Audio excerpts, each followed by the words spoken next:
Assalamualaikum, balik lagi di rekap alur cerita film bareng Mamang di sini.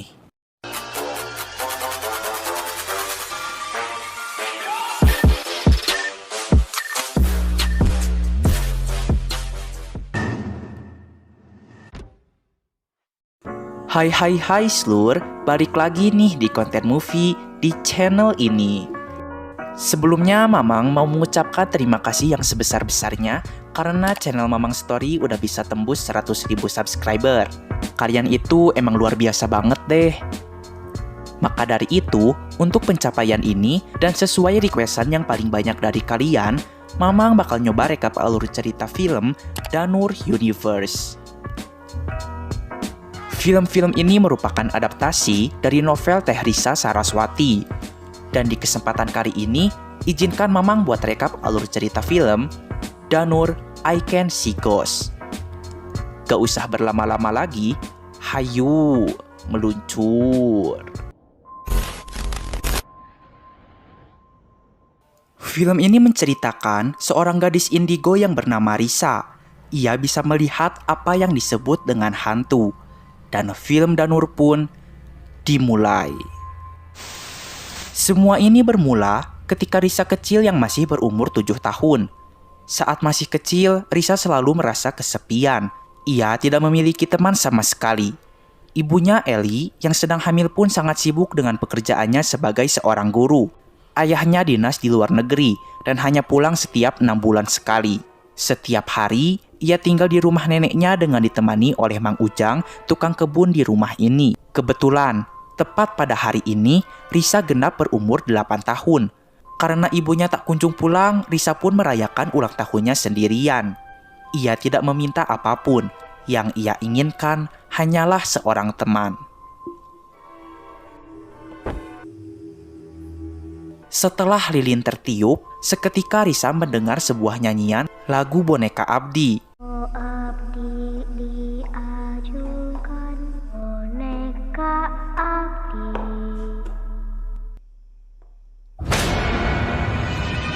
Ia pun melihat ada 3 orang anak laki-laki sebayanya yang sedang bermain petak umpet. Risa mengatakan jika ia ingin ikut bermain, dan akhirnya mereka pun bermain bersama. Malam semakin larut. Eli baru pulang ke rumah sambil membawa kado untuk hadiah ulang tahunnya Risa. Ia pun mendengarkan suara-suara di lantai bawah. Ketika dicek, ia terkejut karena melihat mainan sangat berantakan dan banyak coretan di lantai. Dan ia pikir itu ulahnya Risa. Eli segera masuk ke kamarnya Risa, tapi ia melihat jika Risa sudah tidur, sehingga ia keluar dari kamar. Dan ternyata yang memberantakan mainan itu bukan Risa, tetapi ketiga temannya, yaitu Peter, William, dan Jensen. Keesokan paginya, Eli segera memberikan kadonya kepada Risa. Eli pun mengatakan jika sekarang Risa sudah besar. Jadi kalau udah beres main, mainannya diberesin lagi dan jangan coret-coret di lantai lagi.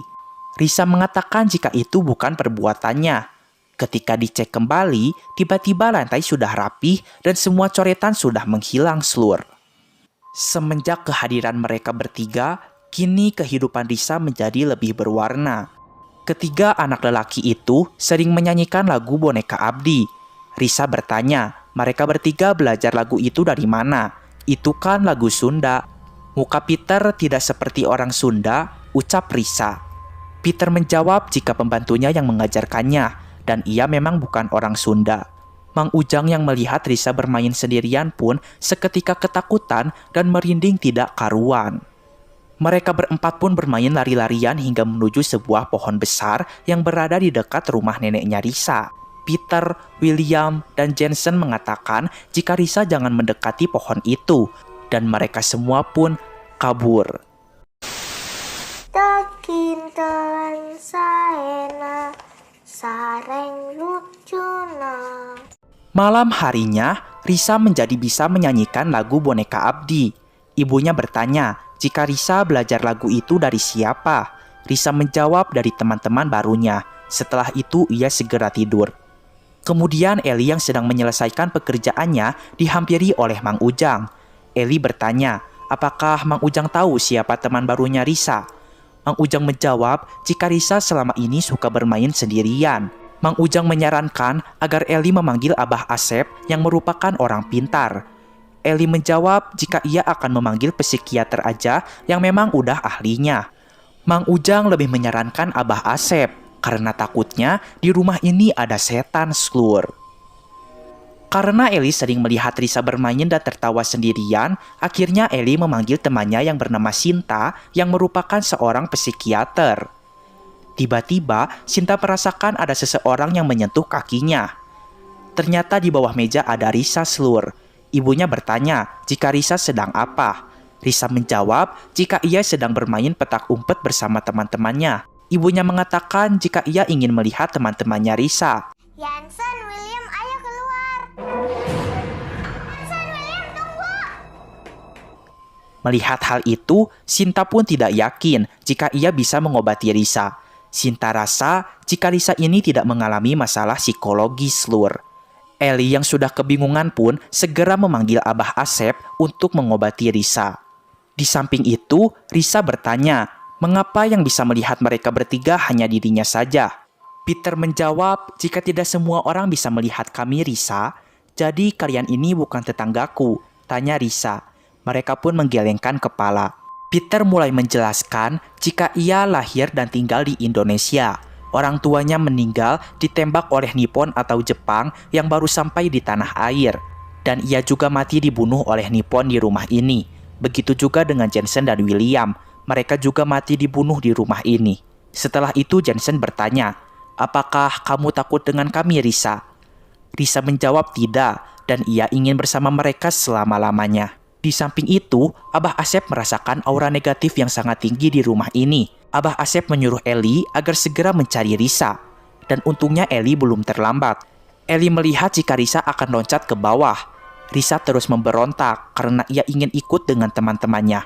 Ia mengatakan jika temannya benar-benar ada dan nyata. Abah Asep mengatakan jika Risa memiliki bakat. Ia sudah memegang tulang rusuk Risa dan ternyata Risa memiliki tulang rusuk renggang. Dan anak seperti ini tidak boleh ditinggalkan sendirian dan melamun. Abah Asep pun menutup mata Risa dan menyuruh untuk mencium bau ini. Bau amis. Dan pasti Risa sudah mencium bau ini sejak bertemu dengan ketiga temannya. Ini bau Danur, ini bau mayat Risa, ucap Abah Asep. Setelah itu Abah Asep pun melihatkan wujud asli Peter, William, dan Jensen kepada Risa. Sehingga Risa pun ketakutan dan pingsan. Di hari itu Risa menyesal telah membuka mata. Dan sejak hari itu Risa tidak pernah bertemu mereka lagi. 9 tahun kemudian, kini Risa sudah tumbuh menjadi seorang remaja. Dan ia memiliki adik yang bernama Wulan, maksudnya Riri. Ibunya akan dinas keluar kota, sehingga Risa dan Riri disuruh tinggal di rumah neneknya. Diketahui neneknya sedang sakit stroke, dan sekalian Risa akan merawat sang nenek sampai ada orang yang dikirimkan oleh Tante Tina yang bersedia untuk menjadi perawat neneknya. Dan di sini, Risa ditemani juga oleh anaknya Tante Tina yang bernama Andri. Risa menjadi ingat jika dulu ia pernah berteman dengan Peter, William, dan Jensen. Dan ia juga ingat jika dulu ia sering bermain piano di rumah neneknya.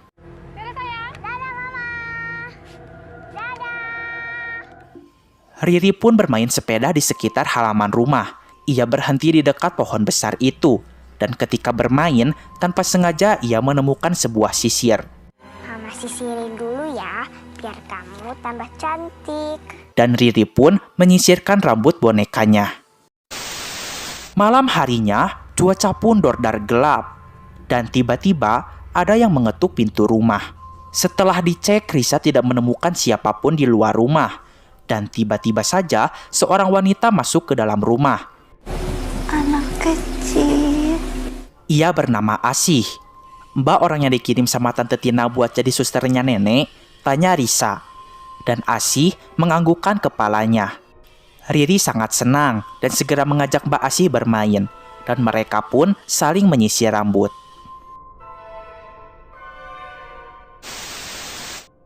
Keesokan harinya, Mbak Asih sedang menyuapi Riri, dan terlihat Mbak Asih ini sangat suka terhadap anak.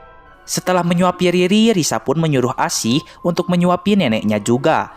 Dan Asih pun hanya menatap tajam wajahnya Risa. Mereka berdua segera memasuki kamar nenek. Risa mengatakan jika neneknya butuh apa-apa, tinggal panggil aja Mbak Asih. Dan Risa pun segera menjelaskan obat-obat apa saja yang harus diminum oleh neneknya. Dan terlihat wajah neneknya sangat tertekan Slur. Siang harinya, Riri sedang bermain petak umpet bersama Asih. Risa pun ditelepon oleh ibunya. Karena Riri teriak-teriak memanggil nama Asih, maka ibunya bertanya kepada Risa, Asih itu siapa? Risa bertanya, bukannya Asih itu suster yang dikirimin sama Tante Tina? Ibunya menjawab jika Tante Tina belum ngasih kabar apapun. Telepon pun terputus karena suara lonceng neneknya berbunyi. Neneknya memberontak dan seperti orang yang sedang ketakutan. Risa pun segera memanggil Asih, tapi si nenek malah semakin ketakutan. Setelah si nenek tenang, Risa pun bisa keluar dari kamar. Risa segera mencari Riri, tapi ia tidak menemukannya. Ia pun mendengarkan suara perempuan yang sedang menyanyikan lagu Boneka Abdi. Langkah demi langkah, ia mendekati sumber suara itu. Dan ternyata perempuan yang menyanyikan lagu Boneka Abdi itu adalah Asih yang sedang memandikan Riri. Setelah itu, ia segera keluar dari kamar mandi. Tiba-tiba, Risa pun dikejutkan oleh kedatangannya Andri yang baru pulang dari kampusnya Slur. Pada malam hari, Andri melihat Riri sedang tidur sambil berjalan. Maka ia pun segera membawa Riri ke kamarnya. Dan terlihat di tembok ada bayangannya Asih, tapi Asih tidak ada di situ Slur. Keesokan harinya, Andri melihat jika Risa sedang searching di internet tentang tanda-tanda orang yang bisa melihat hantu. Andri pun mengatakan jika ia pernah baca di sebuah artikel, jika kita ingin melihat hantu, maka jongkoklah, lalu dalam posisi terbalik, lihatlah di antara celah kedua kaki. Ia pernah mencoba cara itu, tapi ia tidak pernah melihat hantu sama sekali. Setelah itu Andri bertanya, mengapa Riri bermain sendirian? Andri pun menyarankan agar Risa harus sering-sering bermain bersama Riri karena takutnya Riri merasa kesepian.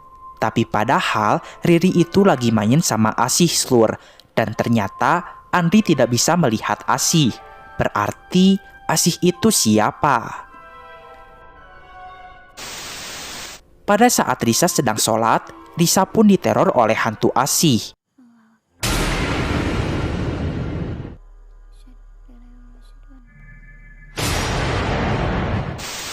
Ketika akan makan bakso, tanpa sengaja Andri menjatuhkan sendoknya.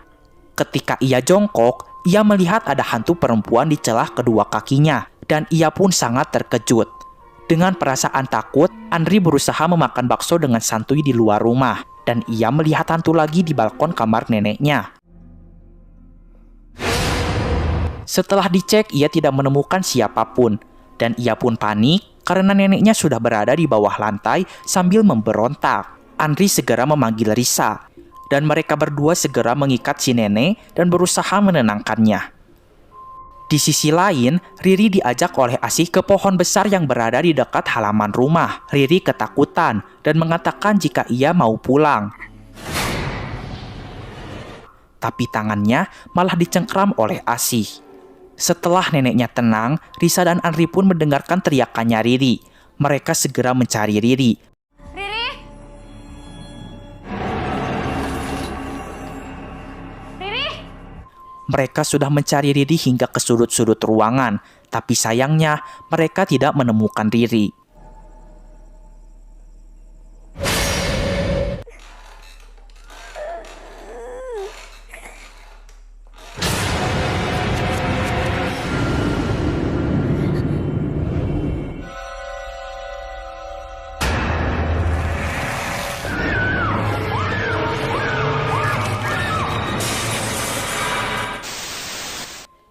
Saat sedang mencari Riri, mereka pun diganggu oleh hantu Asih Slur.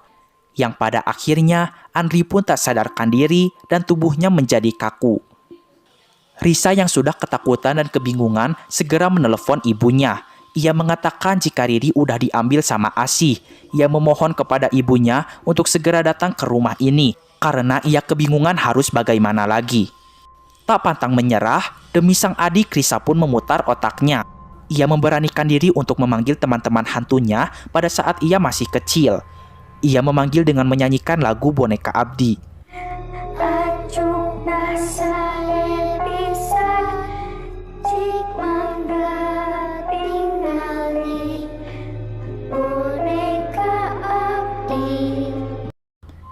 Akhirnya, Peter, William, dan Jensen pun datang.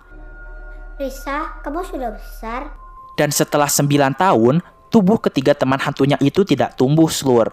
Ketiga temannya mengatakan jika Riri tidak ada di alam ini, tapi Riri diculik ke alam goib, sehingga Risa harus menjemputnya ke sana.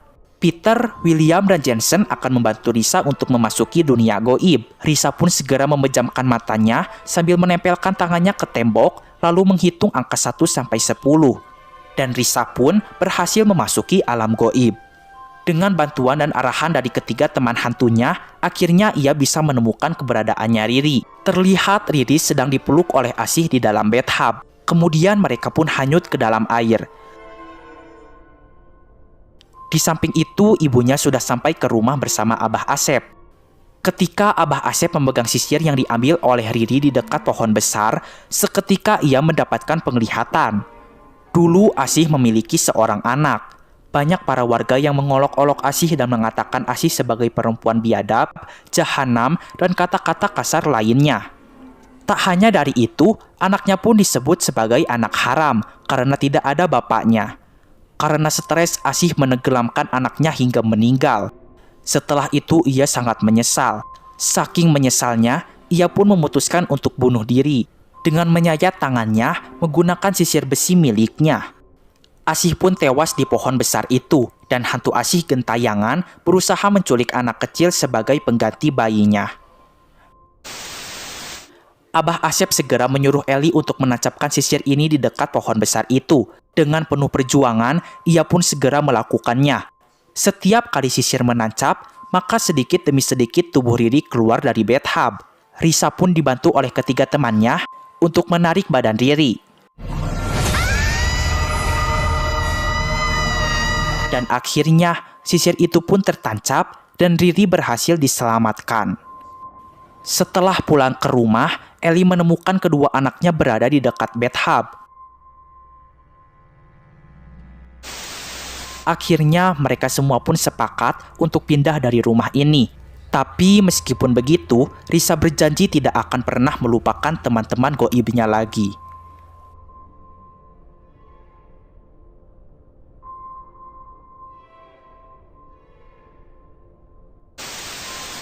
Di akhir film, terlihat ada seorang anak kecil yang bermain di dekat pohon besar itu. Anak itu pun mengambil sisir Asih. Sini, Mama sisirin biar tambah cantik.